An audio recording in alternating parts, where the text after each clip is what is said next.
Hey y'all, good morning. It's me, Stop, Drop, and Roll On.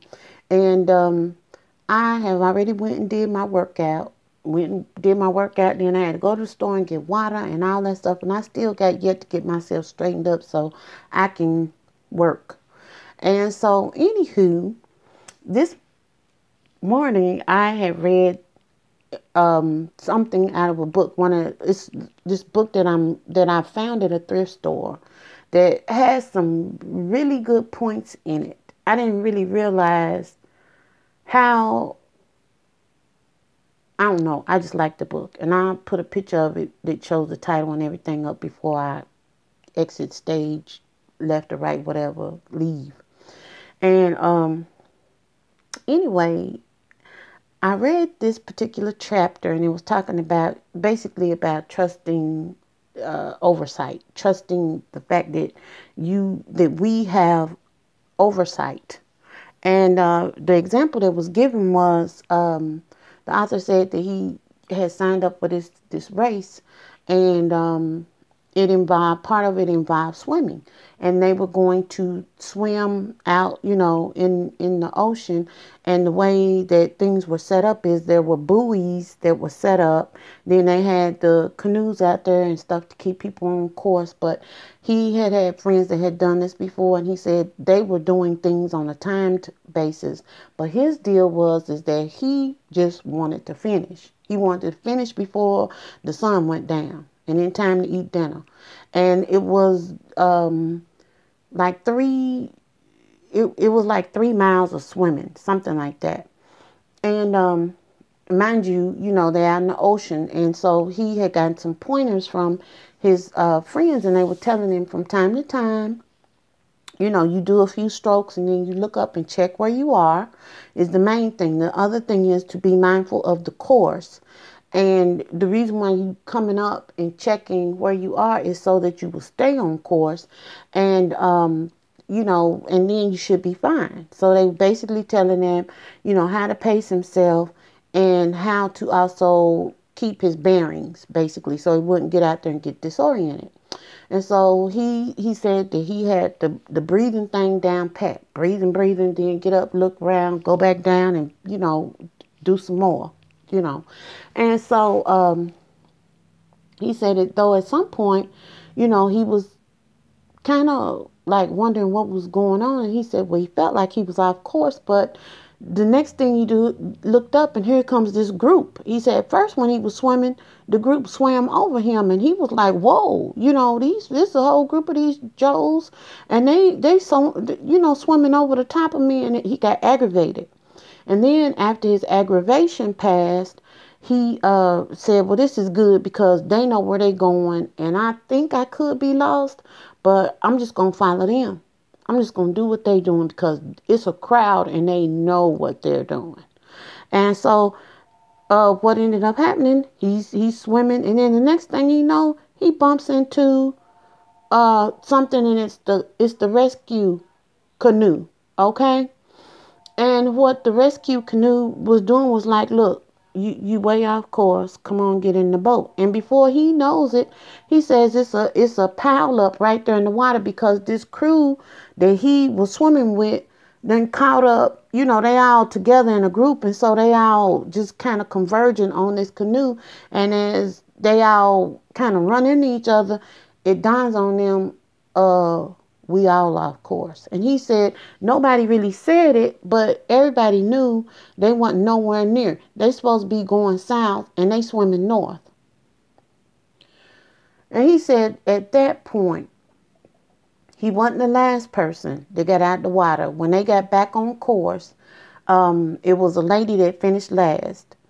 And so he met the goal of not being the last person finishing before, night fell.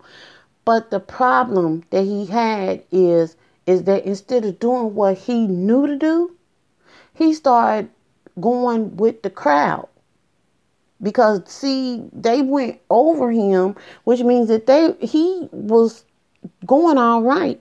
And then when they went over him, he turned his course and started going with them, and everybody got off course. So when I read that this morning, I was like, okay. Then when this is what brought the thing home to me, because that was just my reading this morning, and even base reading, just reading it and taking it in, I totally got it. But when I got to the gym and started working out, I really got it. And I mean that because I was up there walking, and one of my goals is to get myself back to where I can walk a mile in 15 minutes without trotting or jogging, just walking. And I've been there before, and I believe that I can get there again. I believe with everything in me that I can get there again. And so I'm not, my goal isn't like I'm going to get there, by the end of the week or nothing like that. It's just that that's what I'm working toward. I got that vision wrote down, and it's plain. And every time I read it and look at it, I'm running with it. I'm running toward it. And so I'm sitting here, I'm sitting here, but when I was on the treadmill, I'm walking, and I got a pretty good clip going. And then this lady got up there one treadmill over, and she's going slow at first, and I see what she's doing, but I don't see what she's doing. And then a guy came up on the side of her, and then he started, and then they got in sync, and they started going slow, and the next thing I know, them jokers was running. Okay. And I'm like, you keep on doing what you're doing, because you know what you came in here to do. That's not it. Okay. Now that doesn't mean that might not be it later on, but right now that ain't it. So then I'm walking, and the next thing that I do is every time somebody comes in, I'm walking and I look over at the door. And the problem with that is, it's just like with everything else. Every time you look off to the side of something, driving and all of that kind of stuff, you kind of have a tendency to veer toward what you're looking at. And so after the third or fourth time of me doing that, when people coming in, because people are coming in, it's the gym, it dawned on me, I don't have no business trying to see who's coming in here. That ain't got nothing to do with me. We have to have a thing to scan when we get in. You can't get in without it. Okay. I'm thinking that baseline, bottom line on everything is Psalms 91 is covering me. I'm protected. And then, and all else, I just sit up here and just say, like Paul said, if I live, it's all good. And if I die, that's gain too. You got to get to that point where that's how you see things. And then it just kind of makes a calm come over you. But this morning, I'm operating in frenetic behavior. I don't even know why I was doing all that.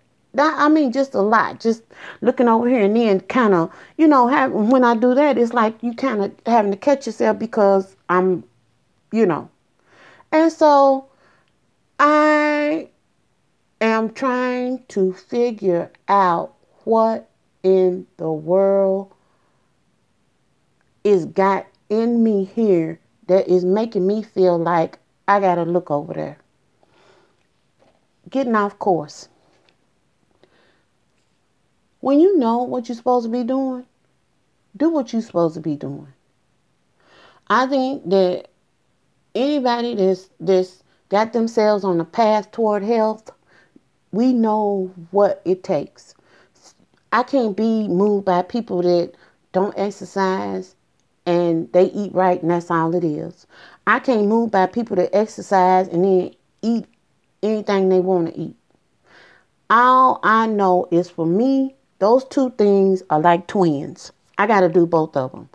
I can eat well, and if I don't move, the check, that thing when the man was swimming, that you come up and you look around and see where you are, it will cause me disappointment, because the check is when you come up and you get on the scale. Like, he's coming up out of the water and looking around to see where he is and see if he's near a buoy. I'm coming up to see if I'm making it toward my mark. So when I step on the scale, that's my version of coming up and seeing where I am. But it's no reason for me to be doing that if I'm not doing the other two components, because getting on that scale, if it does go down, it's a temporary type thing. And then the next time I get on it, I'm going to be frustrated and it becomes cyclic. But if I know that I have eaten well and I have moved like I'm supposed to, those things, even if the scale do go up, I can kind of attribute it to this is the way the body does. Sometimes you'll gain right before you have a decent release. Sometimes you just are holding water and it just happens to be the time when you get on the scale. But I don't know what to pin that on when I'm not doing everything that I'm supposed to be doing. And when I'm not starting over here and then, oh, he's doing that, let me try that. Or when I'm, just like the swimmer, you on the right path and you cool. If you would have just kept on going there, little by little, do your checks and balances from time to time, look around where you are and then go back down and breathe and move, you're going to hit the mark. You're going to see these little buoys from point to point, which is pounds coming off your body, muscles showing up where you've been lifting weights and doing things. And then the internal thing that comes from, oh, I didn't mean to hit y'all, that comes from knowing that you're doing what you're supposed to be doing. And in my thing, it is an internal thing that knows that I'm doing what I'm supposed to be doing. But I also have another layer because I'm getting into obedience with what God has said. My body is a temple. It is where the Holy Spirit resides, and I need to treat it like that's what it is, because that's what it is. That's how I see it. Now you might see it different, but I'm saying this is how I see it in my world.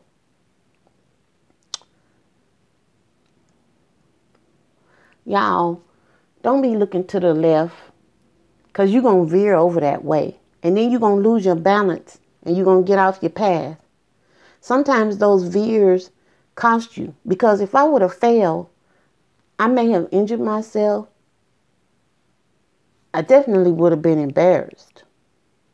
But the injury is going to cost me something. It's going to cost me time. I got to recuperate and get myself healed up.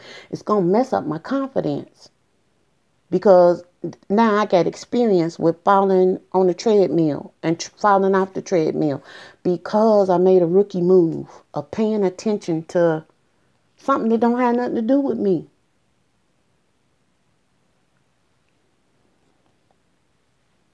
Stay your course.